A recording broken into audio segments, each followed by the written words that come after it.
what's important to you. I'm going to show you something that's kind of unique, a newer thing, right? So you have a house that has an apartment attached to it. So look, first let me pause and say this is a 360 video, so you can move it around on your phone if you're using the YouTube app, or you can use your computer mouse to click and drag it around. It's really important that you know that. Otherwise, you're like, looks like it's in a fisheye lens or something. So keep that in mind. So I'll stop every couple seconds so that you have a chance to look around. You want to see what's going on.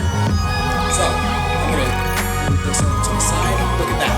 This is a door to the apartment or the attached mother-in-law or additional dwelling unit. So if you want to put a teenager or somebody in there, you can't look. So you walk in, apartment attached to the house with a fridge and a bedroom back here. Look at that.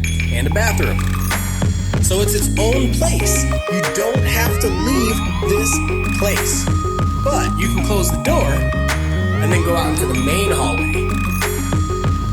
And over to the right, you got your laundry room, another bedroom, a guest bedroom down here. And then you're in the grand entrance, right? So you've got your kitchen, your living room, the master bedroom's right here. And then upstairs you have another bedroom for that little bedroom, bathroom, game room, what have you. So this works out really well for those families that have someone who needs to come and stay with them.